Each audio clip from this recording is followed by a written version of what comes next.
Hi Tai Chi team, hope you're doing well.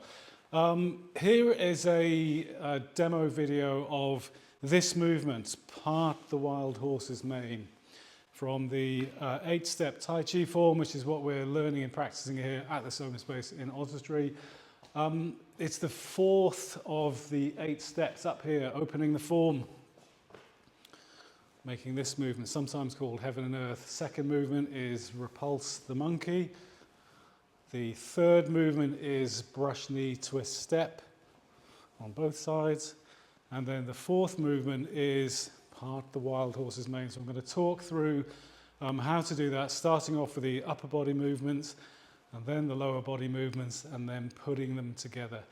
So first of all, let's think about upper body movements for part the wild horse's mane. So first of all, we start off standing in Tai Chi stance, so sinking everything, tucking the tailbone under, dropping the shoulders, softening the knees, imagining that the head is being suspended from the sky by a silver thread, spine like a string of pearls, that's the famous phrase. We start off with this movement, which is called Hold the Ball. Lots and lots of stuff in Tai Chi sort of begins and ends and returns to this position. We want one hand in front of the solar plexus, the other hand around the level of the navel, the belly button. And what we do is, first of all, kind of make the ball smaller, and at the same time, my left hand here is coming upwards and outwards, and my right elbow is coming backwards. So we end up, hold the ball in this position, parting the wild horse's mane, palm facing down here, palm facing up here. I'll do it again, holding the ball, making the ball smaller.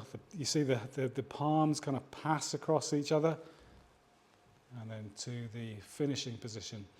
We can do this as just a standing Qigong movement by doing this, holding the ball, part the wild horse's mane, and then holding the ball again on the other side. This time my left hand is on top and parting the wild horse's mane on this side. This is how it can be turned into a beautiful flowing upper body Qigong movement.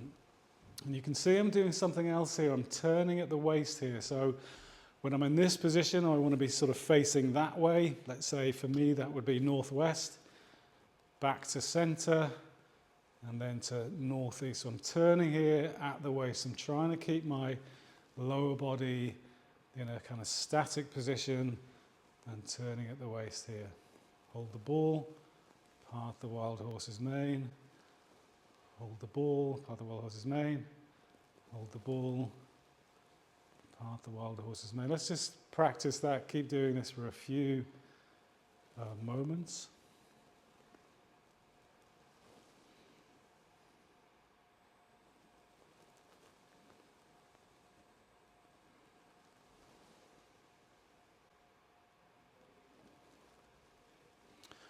So that is the upper body, the arm movements of part the wild horse's mane. So cool because it's like, imagine you've got a horse with a beautiful mane and you're kind of brushing it, combing it like this. So next thing, thinking about the lower body movements, just about the stepping, because this does involve a step with it. What I'm going to do, just to run through it, I'll do this firstly just with my hands behind my back. First of all, I'm going to start off in Tai Chi stance and then come into a T stance. So called because I'm forming a T shape here with my feet. And from here, I'm going to step to the side, so to my left here, into a left bow stance. In the bow stance, most of my weight is now in my front leg. Let me do that one more time. So starting off in Tai Chi stance, turn to the left, step into T stance, and then step into the bow stance. Now, this is the confusing bit because what we've got to do, we want to now step to the right, to my right here. So what I need to do is shift my weight back and then lift my toe, turn my foot in about 45 degrees. It's now facing directly that way. Shift my weight back again into that leg and come into a T stance on this side and then step forward into the bow stance. So I'm bow stancing that way now to my right. And then keep repeating. So shift the weight back, lift the toe, turn the foot in, shift the weight back again, T stance, step into the bow stance, shift the weight back, lift the toe, turn the foot in, T stance, step into the bow stance. I'll keep repeating this. Shift the weight back, lift the toe, turn the foot in. All of my weight is on this side now, or most of it. Step into the T stance, and it sort of also helps to kind of orient your whole self to the way that you're turning. So this, for me, this would be turning to the left, stepping into a left bow stance. Shifting my weight back, toe comes up, foot comes in. This is a really good thing to practice. This is basically, effectively, it's Tai Chi walking, but practiced just as a stationary exercise.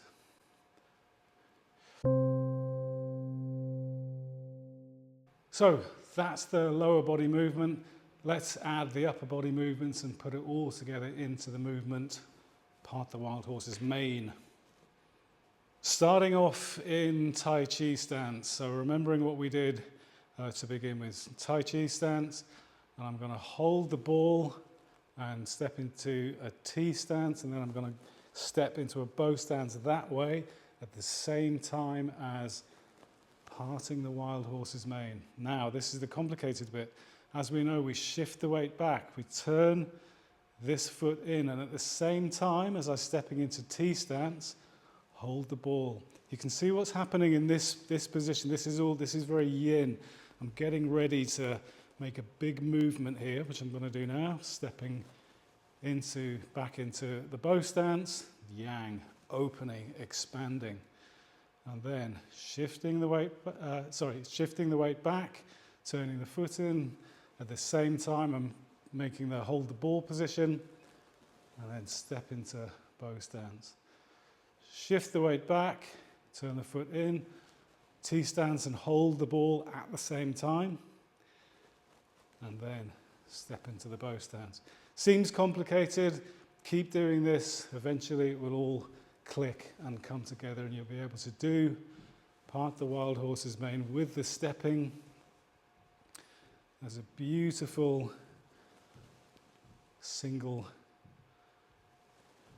movement.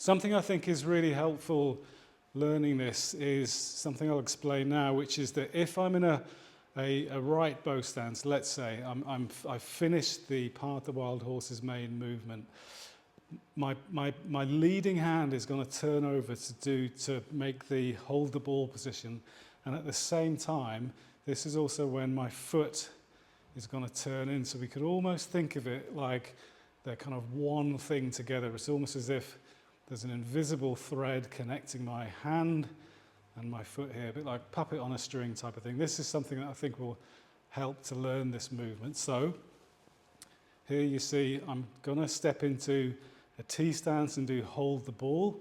So my hand turns over, palms facing down. I've shifted my right foot, and now I'm doing hold the ball and then part the wild horse's mane. Same thing applies on this side. Turn the palm over, turn the foot in, hold the ball, part the wild horse's mane.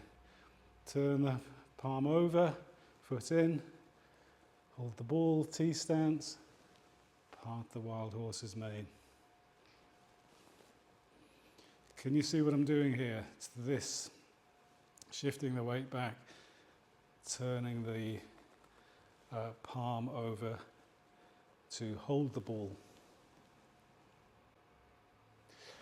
So something to practice. There's quite a lot going on in this movement. Lower body stepping, weight shifting, hands coming into different positions, principally part the wild horse's mane, hold the ball. Keep practicing it. Eventually it'll all sort of knit together and you'll be able to do it as a beautiful flowing piece of Tai Chi movement.